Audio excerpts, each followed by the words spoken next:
थे क्लास कि वो कित जिस तरह आप जब मैग्नेटिक क्वांटम नंबर पढ़ते हो तो उसमें आप कहते हो कि पी जो है हमारे पास, जब हम इसको मैग्नेटिक फील्ड में रखते हैं तो वो स्प्लिट अप हो जाता है P X P Y P जी।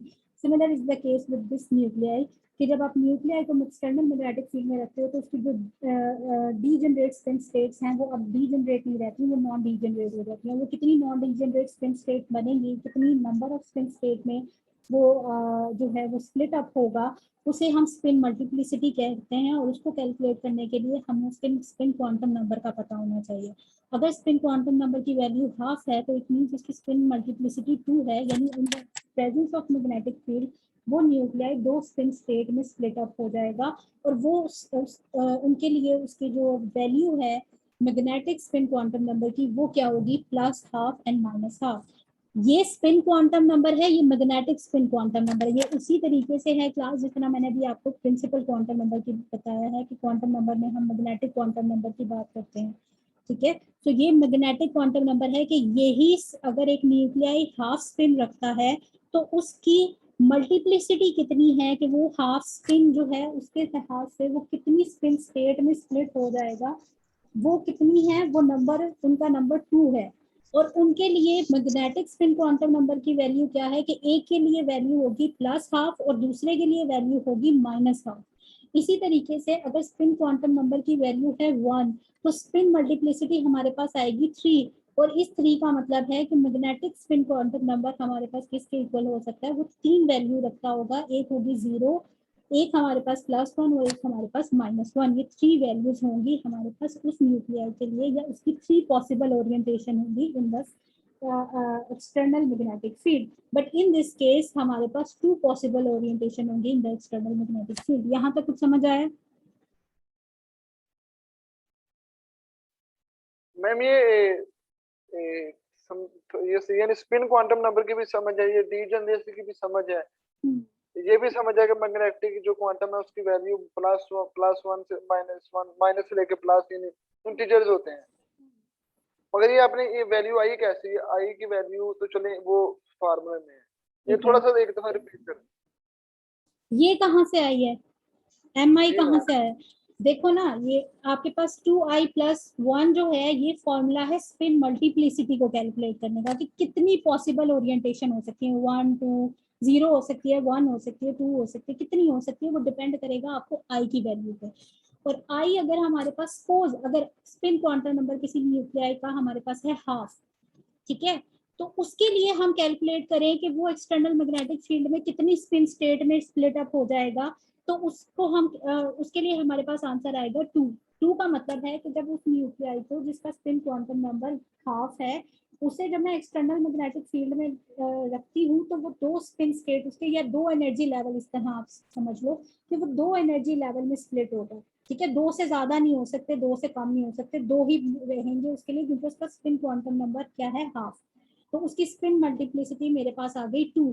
और वो 2 का मतलब है कि एक जो है उसके पास जो एक स्पिन लेवल होगा उसके लिए मैग्नेटिक स्पिन क्वांटम नंबर की वैल्यू होगी +1/2 और दूसरे के लिए -1/2। अब ये प्लस का साइन क्यों यूज किया है, माइनस का साइन क्यों यूज किया है, ठीक है, तो वो उस, ये क्लॉकवाइज एंटी क्लॉकवाइज।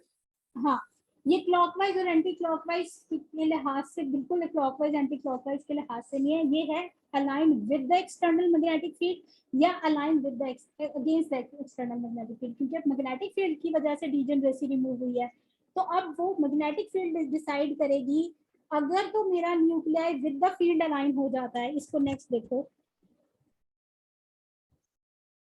ये देखो क्लास, ये है मेरे पास, ये मेरे पास न्यूक्लियाई है जो रैंडमली ओरिएंटेड है, ठीक है, किसी भी डायरेक्शन में वो स्पिन कर रहे मैम हैं ये जब अभी एक सेकंड मैम ये जो रैंडमली ओरिएंटेड और जो इनकी ओरिएंटेशन है रैंडमली, इसमें अब स्पिन की वैल्यू क्या है इसमें?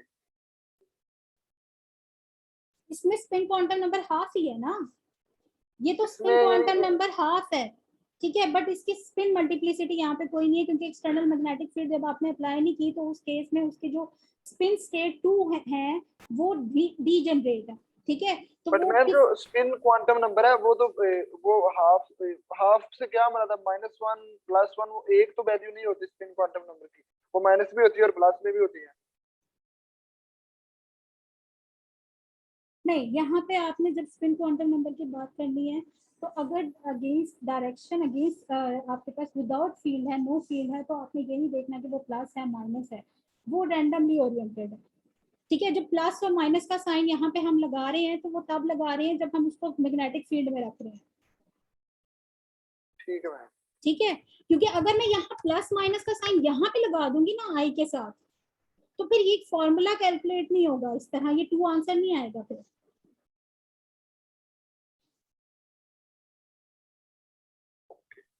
ठीक है, so spin quantum number without sign है, उसके बाद magnetic spin quantum number with sign है।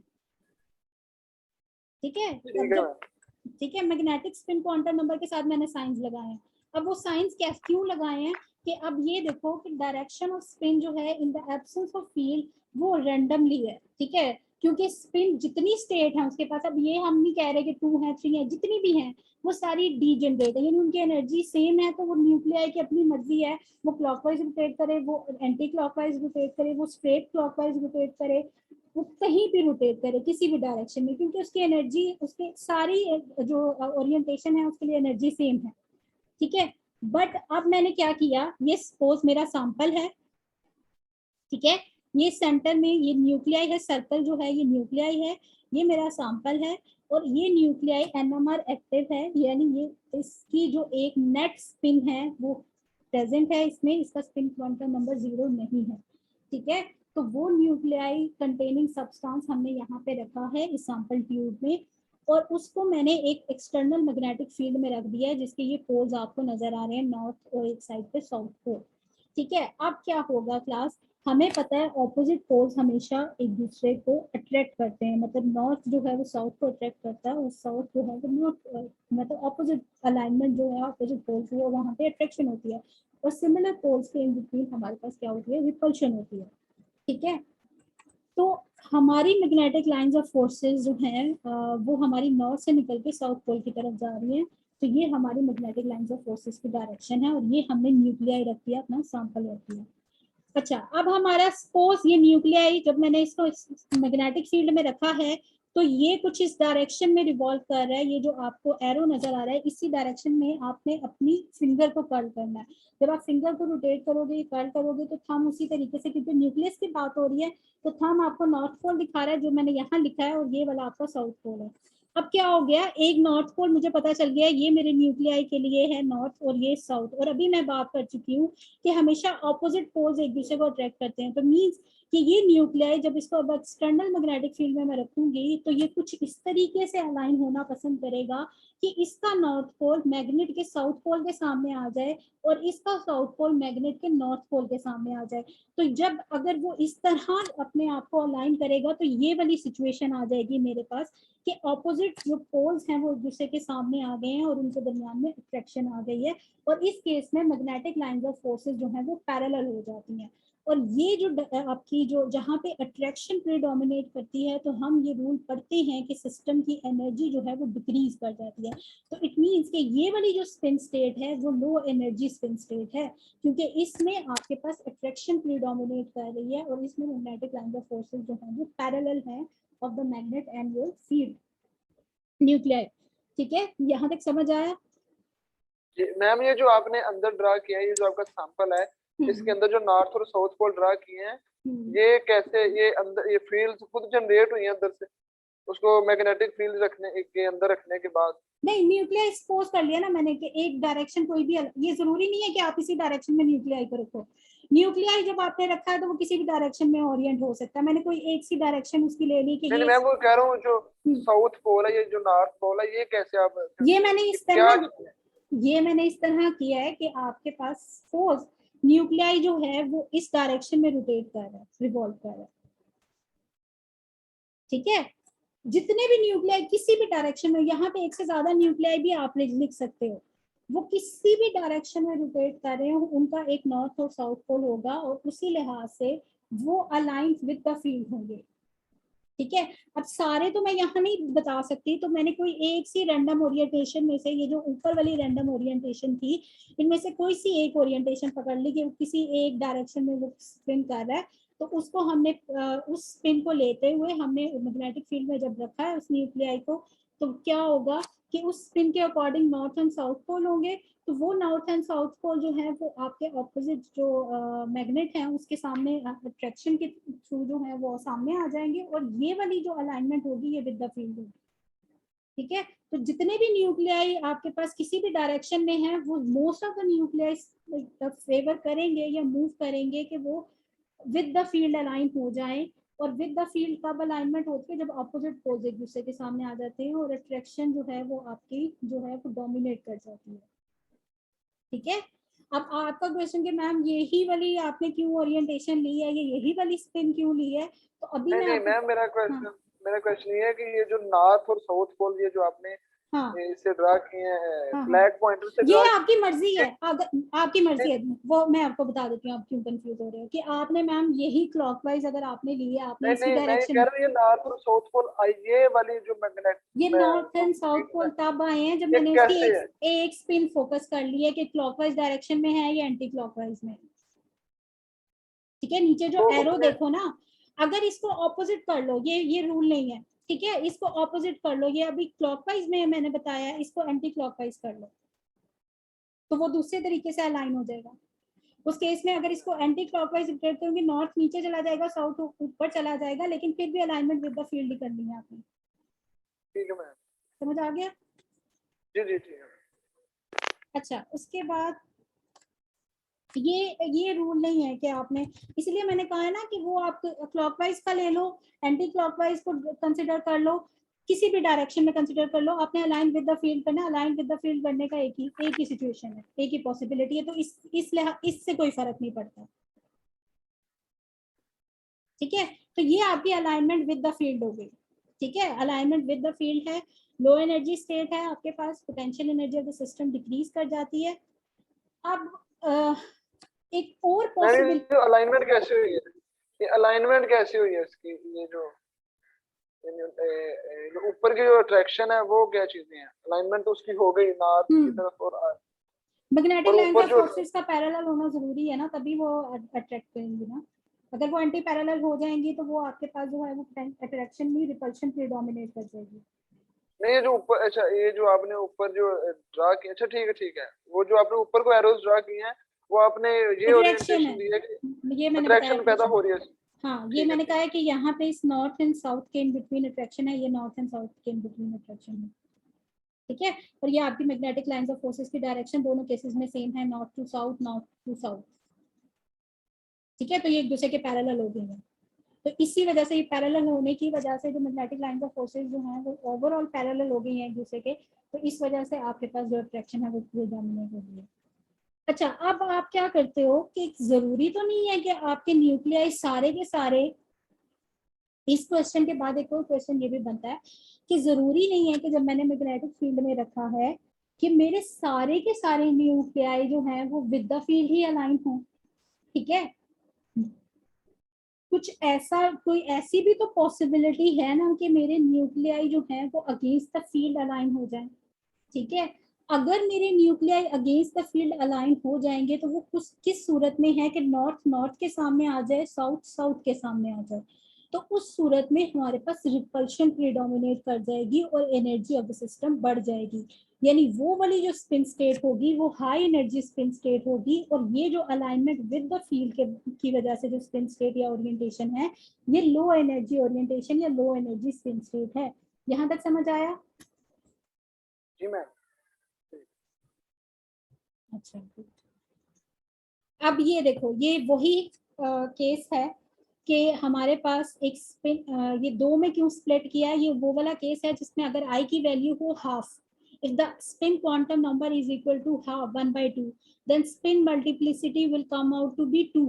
तो स्पिन मल्टीप्लिसिटी मेरे पास आती है 2, और 2 का मतलब है कि मेरा न्यूक्लियाई दो स्पिन स्टेट में स्प्लिट अप होगा under the influence of magnetic field. एक उसकी लो एनर्जी स्पिन स्टेट होगी, वो कौन सी होगी, जिसमें वो अलाइन हो जाएगा with the external magnetic field. ठीक है, और एक वो हाई एनर्जी स्पिन स्टेट रखता होगा जिसमें उसकी अलाइनमेंट होगी अगेंस्ट द मैग्नेटिक फील्ड। और ये कुछ आपको दरमियान में जो डिफरेंस नजर आ रहा है, ये डिफरेंस ऑफ एनर्जी है जिसे डेल्टा ई से डिनोट किया जाता है। और ये डिफरेंस ऑफ एनर्जी, अब यहाँ तक आपको एनएमआर के टर्म पे दोबारा आते हैं। न्यूक्लियस को हमने स्टडी किया, मैग्नेटिक फील्ड का रोल आ गया। अब नेक्स्ट टर्म थी रेजोनेंस। ठीक है, रेजोनेंस क्या काम करती है? रेजोनेंस बेसिकली काम ये करती है कि आप जो है न्यूक्लियाई जो है वो स्पिन कर रहा होता है विद सम प्रिसेशनल फ्रीक्वेंसी, किसी स्पेसिफिक फ्रीक्वेंसी के साथ। ठीक है, और ये अभी सिर्फ कॉन्सेप्ट देख लेना, इसको पूरा हम डिटेल में पढ़ेंगे। तो उस फ्रीक्वेंसी के साथ हम क्या करते हैं, अपनी बाहर से रेडिएशन डालते हैं, रेडियो फ्रीक्वेंसी डालते हैं through a radio frequency generator. अगर हमारे न्यूक्लियाई की फ्रीक्वेंसी जिसके साथ वो स्पिन कर रहा है उसकी प्रिसेशनल फ्रीक्वेंसी हमारे एक्सटर्नल रेडियो फ्रीक्वेंसी के साथ जो हमने इस पर डाली है मैच कर जाए, तो जहाँ पे दो फ्रीक्वेंसी मैच कर जाती है वहाँ पे क्या फिनोमेना हो जाता है? रेजोनेंस का। तो इट मींस न्यूक्लियाई को पकड़ना है, मैग्नेटिक फील्ड में रखना है, स्पिन स्टेट्स बनानी है, रेडिएशन डालनी है अपनी न्यूक्लियाई पे, रेडियो फ्रीक्वेंसी डालनी है, न्यूक्लियाई ने रेडियो फ्रीक्वेंसी एब्जॉर्ब करनी है। रेजोनेंस में अगर वो चला जाता है तो अब इस रेजोनेंस के बाद क्या इंफॉर्मेशन हमारे पास आएगी, वो हमें एनएमआर जो है वो क्या कैसे इंफॉर्मेशन बताएगा, और वो इंफॉर्मेशन बेसिकली हमें मैग्नेटिक डिस्टिंक्ट न्यूक्लियाई के बारे में बताती है। ठीक है, तो इतना अभी थोड़ा आपको एनएमआर में इतनी टर्म की तो समझ आ गई होगी आई होप सो के न्यूक्लियस में क्यों न्यूक्लियर का क्या मतलब है, मैग्नेटिक फील्ड क्या करेगी, और रेजोनेंस फिनोमेना कब आएगा। ठीक है, बट ये तीनों चीजें हमें क्या इंफॉर्मेशन प्रोवाइड करेंगे, कैसे इंफॉर्मेशन प्रोवाइड करेंगे, वो आगे हम स्टडी करेंगे। यहाँ तक कोई क्वेश्चन हो क्लास? हमें रेजोनेंस का एक दफा बता दें कि रेजोनेंस का जो टर्मिनोलॉजी है वो किधर आई है इसमें? रेजोनेंस की टर्मिनोलॉजी ये है कि सबसे पहले आपने सैंपल लेना है। ठीक है, उस सैंपल में आपके न्यूक्लियाई हैं, वो न्यूक्लियाई मस्ट भी एनएमआर एक्टिव होने चाहिए, यानी उनका स्पिन क्वांटम नंबर जो है वो जीरो नहीं होना चाहिए। और वो जीरो तब होता है जब उसका जो प्रोटॉन नंबर है और जो मास नंबर या एटॉमिक नंबर जो होता है जो न्यूक्लियाई का वो इन इवन नंबर होता है। जैसे कार्बन 12 की बात करें तो कार्बन 12 के न्यूक्लियाई में 6 प्रोटॉन है, 6 न्यूट्रॉन है। ठीक है, 6 प्रोटॉन 6 न्यूट्रॉन का मतलब है कि 6 प्रोटॉन में 3 पेयर्स होंगे, और इसी तरह न्यूट्रॉन में भी 3 पेयर्स होंगे। तो ओवरऑल किसी की स्पिन जब पेयरिंग हो जाती है तो स्पिन ओवरऑल जो है वो कैंसिल आउट हो जाती है, नेट स्पिन कोई नहीं इवन होगी। इवन तो ये आपका जो इवन कार्बन 12 न्यूक्लियाई है ये एनएमआर एक्टिव न्यूक्लियाई नहीं है। तो इट मीन्स अगर आप कार्बन 12 वाले न्यूक्लियाई को रख के अपने सैंपल में फाइंड आउट करना चाहो कि कितने जो है वो क्या नाम है एनएमआर स्पेक्ट्रोस्कोपी स्टडी करना चाहो तो आपको कोई सिग्नल नहीं आएगा, बिकॉज द कार्बन न्यूक्लियाई, 13। इसीलिए आपको कार्बन 13 आइसोटोप को यूज करना पड़ेगा। ठीक है, बट जो ठीक है मैम। प्रोटॉन हमारे पास है, प्रोटॉन हमारे पास एनएमआर एक्टिव है। ठीक है, सो इसीलिए प्रोटॉन एनएमआर जो है वो इजीली भी हो जाता है, और ज्यादा प्रोटॉन एनएमआर ही स्टडी इसीलिए डिटेल में किया जाता है। ठीक है मैम। अच्छा, फिर उसके बाद जी मैम। ये यहाँ तक हो गया। अच्छा, ये क्लास अगर हम इस सारे प्रोसेस को सम अप करें तो ये कुछ आप कह सकते हो कि ये एक न्यूक्लियाई था जो रैंडमली ओरिएंटेड था इन द मैग्नेटिक फील्ड। ठीक है, उसका ये साउथ पोल था अकॉर्डिंग टू जो भी वो स्पिन उसकी जो डायरेक्शन मैंने फिक्स की है यहाँ पे उसके अकॉर्डिंग मैंने ये नॉर्थ पोल रखा है, ये साउथ पोल रखा है राइट हैंड थंब रूल के अकॉर्डिंग। ठीक है, अब वो क्या हुआ है जब उसको एक्सटर्नल मैग्नेटिक फील्ड में रखा है तो वो अलाइन विद द फील्ड हो गया, जो कि ये कंडीशन है। ठीक है, फिर मैंने क्या किया है, मैंने उसको जो है वो रेडियो फ्रिक्वेंसी डाली है उस पर। रेडियो फ्रिक्वेंसी क्या करती है, रेडियो फ्रिक्वेंसी ये करती है कि मेरा ये न्यूक्लियाई रेडियो फ्रिक्वेंसी को एब्जॉर्ब करता है, जैसे ही उसकी एनर्जी हाई होती है तो वो हाई एनर्जी स्पिन स्टेट में जाना पसंद करता है, जो कि कौन सी स्टेट है, जो कि अगेंस्ट द फील्ड स्टेट है, जिसमें सिमिलर पोल्स एक दूसरे के सामने आते हैं। और इस केस में आपके पास जो मैग्नेटिक लाइंस ऑफ फोर्सेस हैं वो एक दूसरे से एंटी पैरेलल हो जाती हैं, और ये हाई एनर्जी स्पिन स्टेट जो है हमारे पास ये अगेंस्ट द फील्ड है। ठीक है, सो मेरा काम ये होता है कि मैंने न्यूक्लियाई को रखना है मैग्नेटिक फील्ड में। ज्यादातर उसके न्यूक्लियाई जो है वो विद द फील्ड अलाइन होना पसंद करेंगे, कुछ एक आध न्यूक्लियाई जो है वो अगेंस्ट द फील्ड भी हो सकते हैं, बट मैक्सिमम पॉपुलेशन न्यूक्लियाई की वो विद द फील्ड अलाइन होगी। मैंने फिर उन न्यूक्लियाई को जब विद द फील्ड अलाइन कर देना है, फिर मैंने उन पर रेडियो फ्रिक्वेंसी डालनी है। जैसे ही मेरी रेडियो फ्रिक्वेंसी इस स्पिनिंग न्यूक्लियाई के फ्रिक्वेंसी के साथ मैच करेगी, जिस भी हर न्यूक्लियाई एक ही स्पिन फ्रिक्वेंसी के साथ स्पिन नहीं कर रहा होता, हर एक की डिफरेंट फ्रिक्वेंसी होती है, प्रिसेशनल फ्रिक्वेंसी। तो जिस मूवमेंट पे मेरी रेडियो फ्रिक्वेंसी इस न्यूक्लियाई की प्रिसेशनल फ्रिक्वेंसी के साथ मैच करेगी, वो न्यूक्लियाई एनर्जी अब्सॉर्ब करेगा और फौरन अपनी स्पिन जो है वो इन्वर्ट कर देगा। ठीक है, इस प्रोसेस को कहा जाता है स्पिन फ्लिपिंग। ठीक है, सो मेरा न्यूक्लियाई अल्फा स्पिन स्टेट से बीटा स्पिन स्टेट में चला जाएगा। यहाँ तक इसको रहने दो क्लास, इसके बाद जो है पॉइंट्स तो नेक्स्ट क्लास में डिस्कस करेंगे, क्योंकि ये फिर बहुत ज्यादा हो जाएगा आपके लिए। मैम रेजोनेंस का एक दफा बता दें कि रेजोनेंस का फिनोमेना कैसे आता है? रेजोनेंस का फिनोमेना ये आता है, अब यहाँ पे एक प्रोसेशनल का वर्ड मैं यूज कर रही हूँ, वो क्या है, वो नेक्स्ट जब डिटेल में पढ़ेंगे तो वो प्रोसेशनल फ्रिक्वेंसी जो है, जिस न्यूक्लियाइड को जिस भी फ्रिक्वेंसी के साथ प्रोसेस कर रहा है, जिस भी वेलोसिटी के साथ, जिस भी फ्रिक्वेंसी के साथ वो प्रोसेस कर रहा है, ठीक है, तो उसकी फ्रिक्वेंसी ऑफ द प्रोसेशन यानी मूवमेंट या स्पिन मोशन जो है, जब एक्सटर्नल रेडियो फ्रिक्वेंसी हम इस पर डाल रहे हैं, ठीक है, जब रेडियो फ्रिक्वेंसी उस रेडियो फ्रिक्वेंसी जो है वो मैच कर जाए हमारे प्रोसेशनल फ्रिक्वेंसी के साथ, तो फिर उस सूरत में न्यूक्लियाई अब क्या करेगा, उस रेडियो फ्रिक्वेंसी को एब्जॉर्ब करेगा, अदरवाइज वो एब्जॉर्ब नहीं करेगा, वो उसी रेडियो फ्रिक्वेंसी को एब्जॉर्ब करेगा। कंडीशन ये है कि जी वो ठीक। उसकी प्रोसेशनल फ्रिक्वेंसी से मैच होनी चाहिए। अगर मैच करेगी तो एब्जॉर्ब करेगा, तब अपनी स्पिन इन्वर्ट करेगा, अदरवाइज नहीं करेगा। ठीक है, तो और हर न्यूक्लियाई की जो आपके पास प्रोसेशनल फ्रिक्वेंसी है वो डिपेंड कर रही होती है, वो वेरी कर रही होती है। और हर न्यूक्लियाई के लिए जो आपका डेल्टा ई का वैल्यू है, डेल्टा ई यानी एनर्जी डिफरेंस है between alpha and beta spin state, वो डिफरेंट होता है। ठीक है, अच्छा ये टेबल बस मुझे यहाँ तक बता दे दो कि जो टेबल है आपके पास, आई आपके पास जो है यहाँ तक इसको एक दफा मैं रीड आउट करवा दूं, ताकि आपको ऑल न्यूक्लियाई कैरी चार्जेस, हर न्यूक्लियाई के पास आपके पास जो है वो चार्ज होता है, और उसमें से कुछ जो है वो स्पिन भी कर रहे होते हैं उसी मैनर में जिस तरह इलेक्ट्रॉन स्पिन कर रहे होते हैं। तो जो न्यूक्लियाई है उसकी स्पिन क्वांटम नंबर जो है आपके पास अगर जीरो हो तो इट मीन उस न्यूक्लियाई की कोई नेट स्पिन नहीं है। न्यूक्लियाई की स्पिन को डिनोट करने के लिए हम आई यूज करते हैं, जो कि स्पिन क्वांटम नंबर है, जबकि इलेक्ट्रॉन की स्पिन को डिनोट करने के लिए हम एस सिंबल यूज करते हैं। तो S stands for electron spin quantum number and I stands for nucleus spin quantum number. ठीक है, फिर यहाँ पे न्यूक्लियाई क्लासिफिकेशन की गई है, ऐसे न्यूक्लियाई जिसमें नंबर ऑफ प्रोटॉन इवन हो, नंबर ऑफ न्यूट्रॉन भी इवन हो, तभी मास नंबर इवन आएगा। तो उस केस में आपके पास स्पिन क्वांटम नंबर जीरो होता है, और ये वो न्यूक्लियाई होते हैं जो एनएमआर इनएक्टिव होते हैं, जैसे हीलियम हो गया, कार्बन हो गया, ऑक्सीजन 16 आइसोटोप हो गया। बट वो न्यूक्लियाई जिनका एटॉमिक नंबर ऑड हो और मास नंबर इवन हो, तो उस केस में आपके पास जो स्पिन क्वांटम नंबर है वो इंटीजर हो जाता है। अब ये इंटीजर क्यों हो गया है कि देखो, एटॉमिक नंबर ऑड होने का मतलब है कि नंबर ऑफ प्रोटॉन क्या है, ऑड, कोई सा एक प्रोटॉन जो है वो एक सोल प्रेजेंट है, यानी वो नेट स्पिन रखता है। और मास नंबर इवन कब आएगा, जब दो ऑड मिलते हैं तो एक चीज इवन बनती है। ठीक है, अगर एटॉमिक नंबर ऑड है और मास नंबर इवन है, तो it mean number of neutron भी यहाँ पे क्या होने चाहिए, ऑड होने चाहिए, तभी आपके पास मास नंबर इवन आएगा। तो इट मीन्स कि यहाँ पे भी एक नेट स्पिन है और यहाँ पे भी एक नेट स्पिन है, तो अगर ये स्पिन एक दूसरे के पैरेलल हो जाए तो उस केस में ओवरऑल स्पिन जो है हमारे पास, वो होल जब उनका सम अप किया जाएगा तो वो इंटीजर में बन जाएगा। समझ आ गई? ठीक है मैम।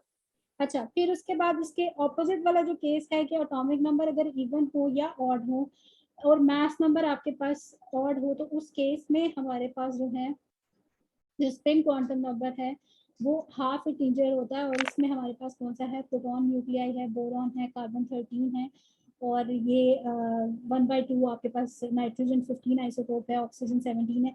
अब कुछ क्वेश्चंस यहाँ पे ये आते हैं कि मैम इसका 3/2 क्यों है, इसका 1/2 क्यों है, तो ये हाँ यहाँ पे जाके ये है क्लास के, इसकी एक्सप्लेनेशन यही है कि ये एक्सपेरिमेंटल डिटर्मिनेशन है वैल्यूज की, तो इसीलिए आप कह सकते हो कि ये इनको हम hard and fast ma'am proof ये डिफाइन। जो लास्ट कंडीशन है एटॉमिक नंबर यानी ऑड होना चाहिए बस, यानी मैथ नंबर ऑड होना चाहिए बस, मैथ नंबर ऑड होना चाहिए एटॉमिक जो मैथ है, तो फिर ही वो एनएमआर एक्टिव होगा। हाँ। नहीं, ये भी आपके पास एनएमआर एक्टिव है। ये कैसे एक्टिव है इसमें? तो अगर स्पिन क्वांटम नंबर 0 है, सिर्फ इस केस में आपके पास एनएमआर जो है वो इनएक्टिव है, ठीक है। अगर स्पिन क्वांटम नंबर चाहे इंटीजर है या हाफ इंटीजर है, तो वो न्यूक्लियाई आपके पास जो है वो आपके पास स्पिन रखते हैं, उनका नेट स्पिन क्वांटम नंबर है, इस वजह से वो एक्टिव हैं।